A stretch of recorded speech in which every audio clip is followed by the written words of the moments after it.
Okay, it is. It's giving podcast, Grandma. Very much. Call her daddy.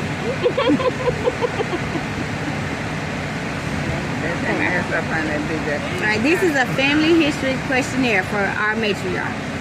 So the first part of your questionnaire is the early years and the beginnings of how you became our matriarch. So can you share with us how you and our grandfather first met? She started blushing.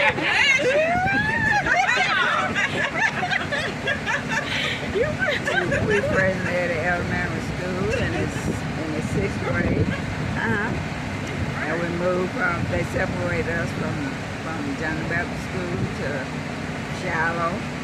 I went to Lisbon and he went to Shiloh. And that's how we met, from there home through the 11th grade. Okay.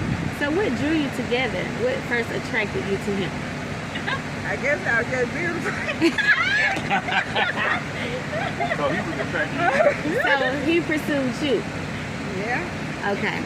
And did he wear you down after a while of pursuit? Did you decide to go out with him? No, we were too early then. It was too early. Okay. All right. So I'm going to go and let Shonda ask you the next question. Okay, Grandma. What was your marriage like in the beginning? In the beginning, it was wonderful. Then by middle ways, it got uncomfortable. And then at the last half of it was beautiful. Okay. Because he became a preacher. First became my brother in the Lord, and then became my pastor. And I could tell anybody he had changed from what he was. That's so beautiful. All right. So our third question. Where was your first home, and what are some of your fondest memories there? Our first home? Yep. The first home we had was right here on County Road 7. It wasn't County Road 7 then. What was it called? On Jacksontown Road. Jacksontown Road. Okay. What did it look like, your house? An old 4-bedroom house with the doors almost go straight through. Painted white and the high porch. Hardwood floor, well, the hardwood on the floor, not the hardwood they call it now, but just the plain wood floor. But it was, we had wooden stove. So what were some of your fondest memories there? I guess when we first got there, just to be, have our own house. That was exciting. Yeah. All right. Introduce the next topic, Sean. All right. We're going to talk about your growing family. What was it like raising 9 children? Yeah.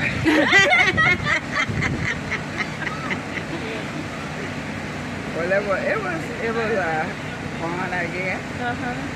Had a lot of washing and cooking to do. And ended up with 9 children. You have to cook a lot for 9 children and a husband. And you had boys too. Yeah, 6 boys and 3 girls. Yeah. And the comb and the hair, and some of them don't want the hair comb. Which one hated to get their hair to comb the most? I know it was Ain't Step. Was it Ain't Step?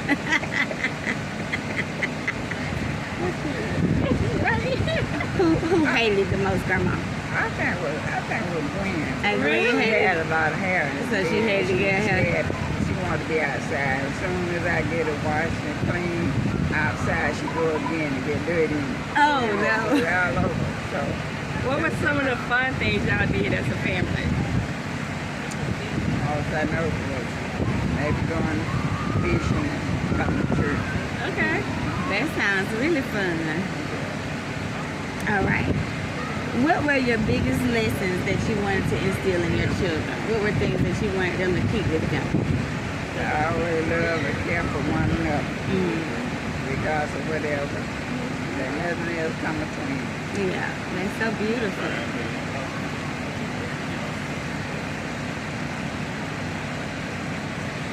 Can you describe each one of your children in one word or phrase? Uh-oh. So let's start naming them. Alvin. Uncle Spunk. Describe him. With one word or phrase.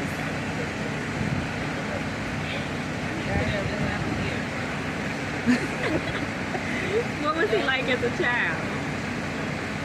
He was alright, quiet. Okay. Very quiet. So next was Uncle Runt, right? Yeah. How was he as a child? They were about the same. He was quiet too? And then you had Cliff. Okay.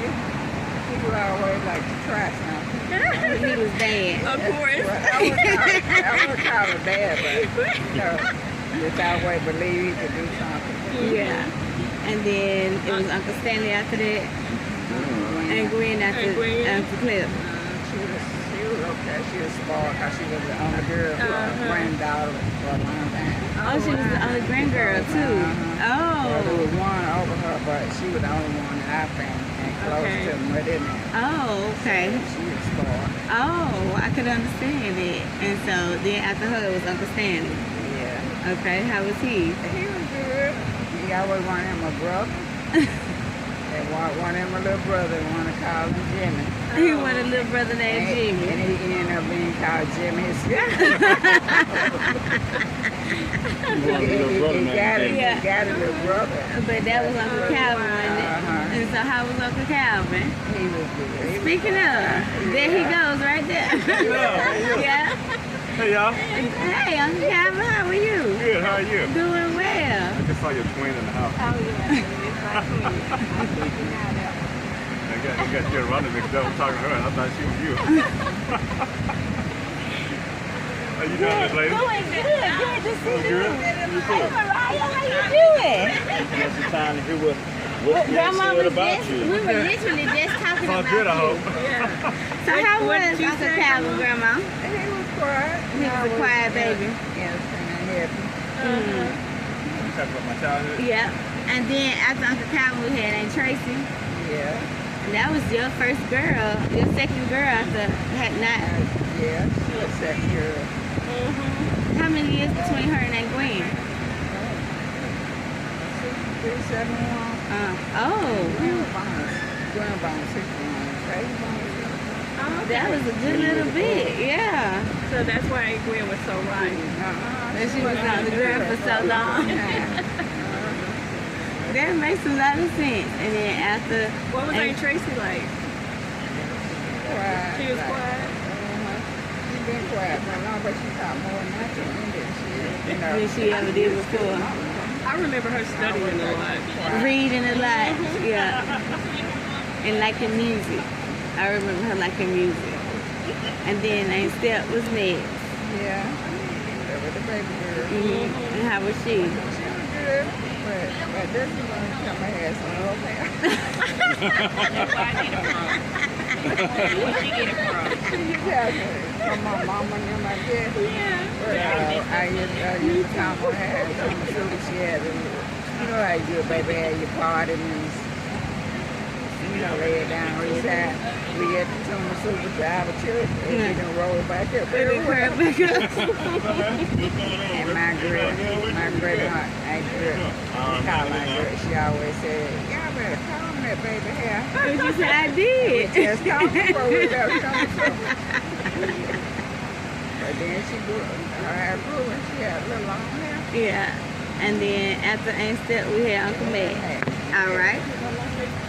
And how was he? He was good, big, bow-legged baby. Real bow-legged. We had to give him some shoes to wear and some stretch to wear at night. And the UPS man used to bring his shoes, you know, when they send the shoes out. And he would holler, "That's from my man." That's what the UPS man bring his correction shoes. Yeah. The correction. And That he- come by man. He always been good. He stopped working when John died. He started going to school to help me, man. I didn't want that to happen, but that's what he did. Yeah. He got him a job, man. He helped me. And they still love to help you, all your children. Yeah. That's wonderful. So So, I always say it's good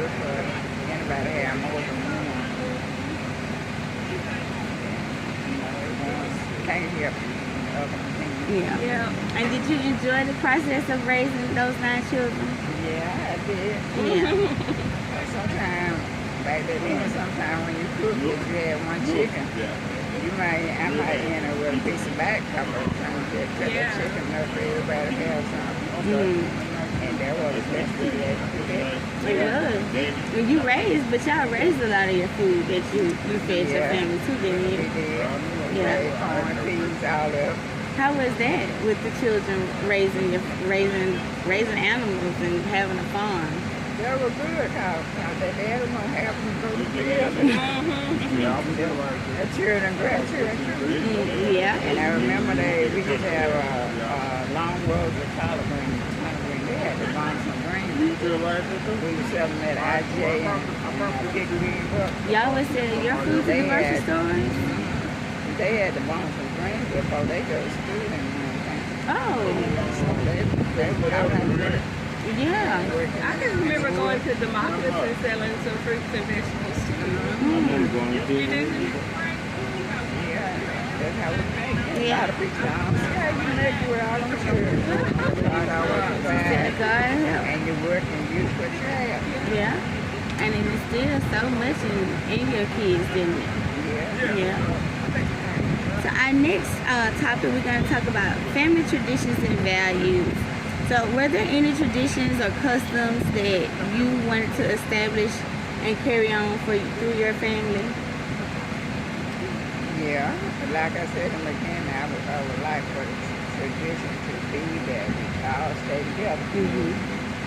Each one learn how to work, take care of themselves, be able to help each other. Yeah. And not down them, but help them. Yeah. I love it. Reach up, pull each other up. Yeah. Don't push each other down. They said don't look down on them, just pick them up. Yeah. Yeah. I love that. So I guess that's why we establishing our own family reunion so that we will make sure that we are doing the things that you want to leave us with. That's right. What was Granddaddy like in the house? Like, what values were important to him? Make sure the children learn how to work. And he believed in feeding. Yeah. But sometimes we go to the store and get groceries, might get a big pack of winners. They start on them winners before they leave the store. Yeah. But he wanted them to learn how to work. And he got to be a preacher. Got in the church himself. Which one of y'all was the disciplinarian? Him. Most strict like that. Yeah. You had a hard time with whoopings, Grandmama. You had a hard time with whoopings. Yeah, I try to talk to him a little. But you see, while that mama talking, the daddy can just say a word. Right. They're straighten up. Do what they got to do. It makes a big difference. And so I have this question special. So out of your children and grandchildren, who reminds you of yourself and Granddad? That's a good one. Or are there several that have traits that you notice? Well, Stephanie has something like me. Both of them have something like me.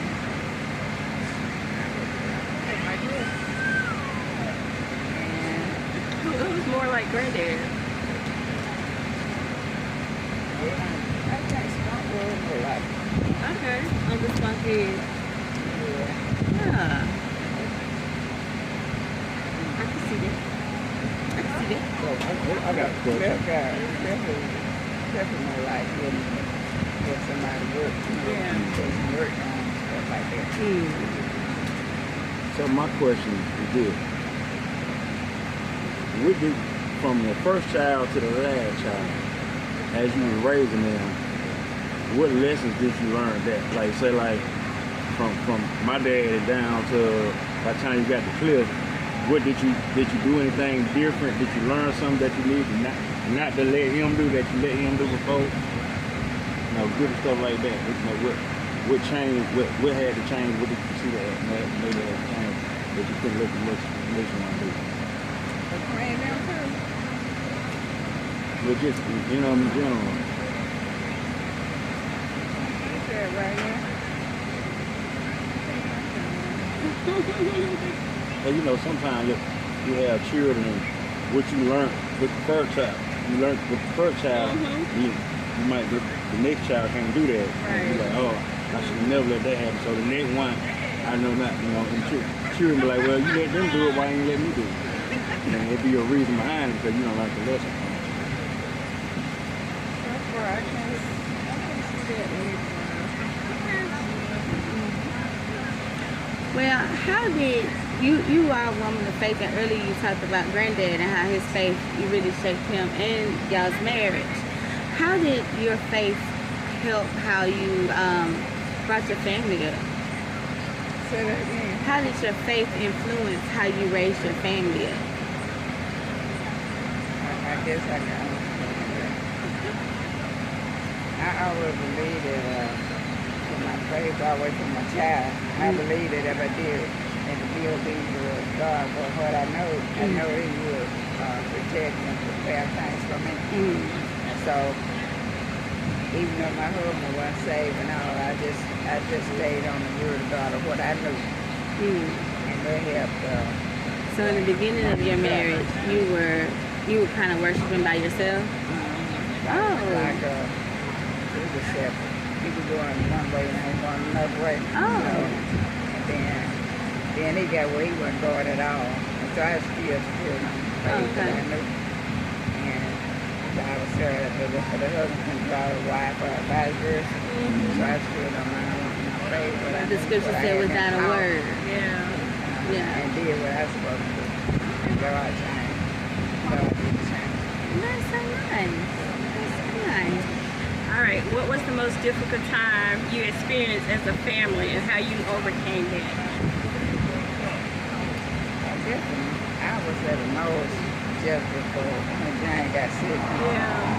And just before he got sick, he got a job. I got a job, and I felt like God was preparing me for him, to be without him. And then, I hadn't worked out quick, and I feel like God was preparing me after he got down sick and all that. And he had to have medicine with no insurance to pay for the medicine. And I worked through the day. I come home and did my prep work, stayed up sometimes.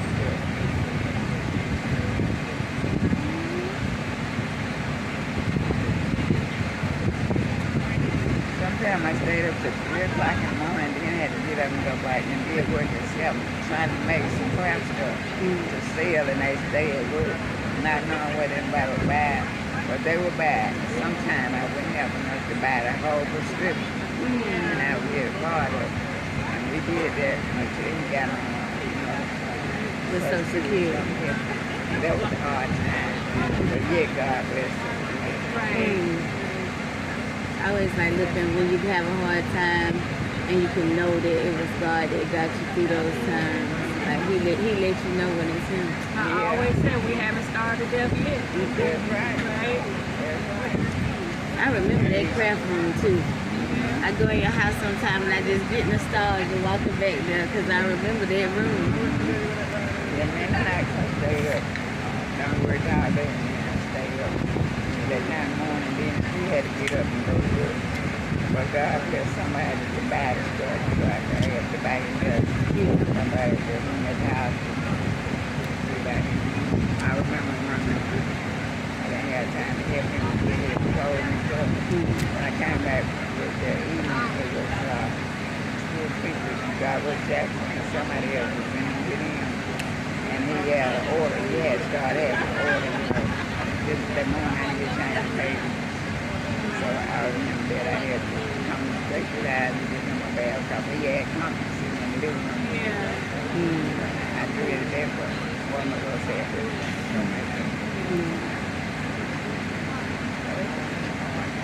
Yeah, that was a hard time. Right. I got another question. What legacy do you think you're leaving with your children and your grandkids? legacy. Legacy. I think it is to love and respect one another and be sure to serve the Lord. That's the first part. Yeah, he can help, he can help you do the others. If you got your mind on the thing, you got to. Yeah. And especially the serving the Lord part. And I know for me, the serving the Lord part is something that I hold very dear to me from you. Right. You know, like that's something that I feel like I am first. Right. And that influence comes directly from you. Yeah. Because we remember like howling in your station wagon going to church. Trying to come over here and leave your church clothes and have you in that closet. And ain't no leaving no church clothes, baby. I got something for you to wear. Yeah, I remember I had made a dress for somebody. You know how they used to have a t-shirt and just put another tail around it and made a dress out of it. Gone to church. Yeah, we all, and all of us, like coming over here. We knew we was going Yeah, to church was a part of coming. And our parents, even if our parents, I know my parents did not go to church with us. But they would send me over here so I'd go to church with y'all. And I used to come down here for the summer. I was like, ooh. They go to church all the time. I said, when I get grown, I ain't going to church no more. Because you go every Wednesday night, every Saturday night, and Sunday. And then on the weekend, it's vacation Bible school. And then when Mother and Daddy Thompson was alive, you go to church camp during the summer times and on the holidays, baby. You gonna get you some Bible over here now. Right. All right. Grandma, can you share a moment with us when you and your family came together in an extraordinary way?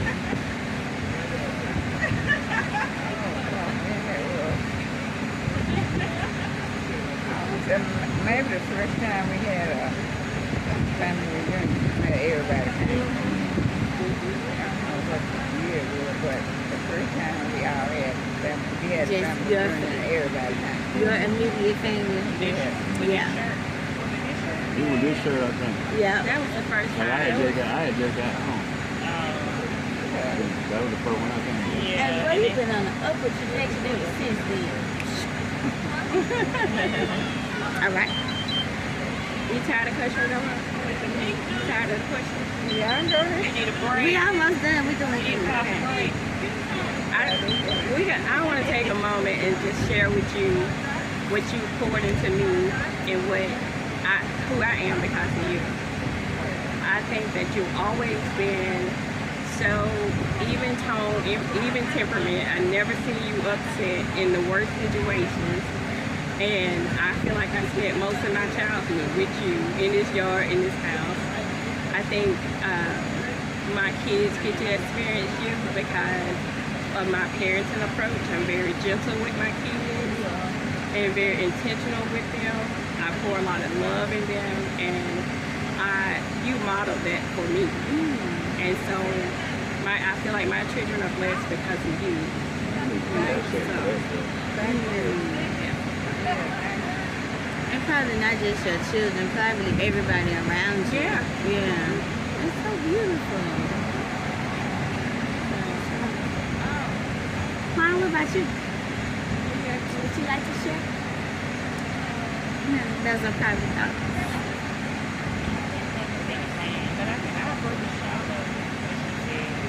Yeah. Because I know you spend a lot of time in that house. In front of that TV watching. Bonnie! Shaquanda was like the first, granddaughter, great-granddaughter. No. She was the Punkin. first. But she For was a like a long new time. baby to everybody. Yeah. Her and Punkin, yeah. Yeah, she behind her, she like a little girl. Right. It was a big age gap. Yeah. Well, I appreciate you sharing that with me, Shonda. That was so beautiful. What is the most important thing that you would want all of us to remember about our family history from you?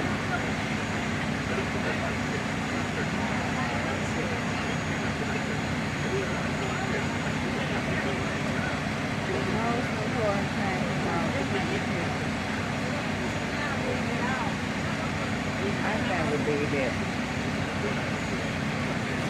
that from Murder and on down there, they talk, go to church and love the Lord and be obedient to His word, regardless of whatever. I'm not gonna be saying like I want to say it, but I'm not gonna like it. To serve the Lord.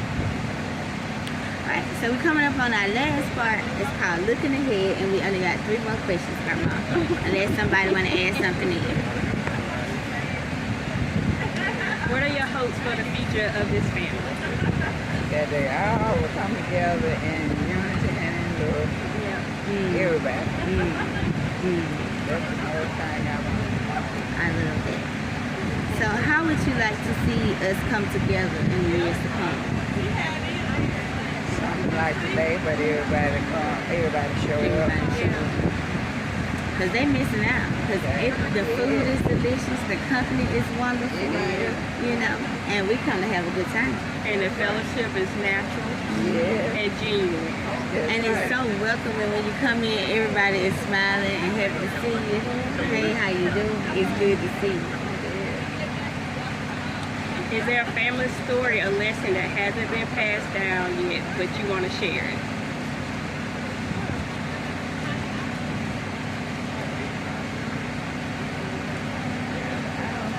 Think of anything?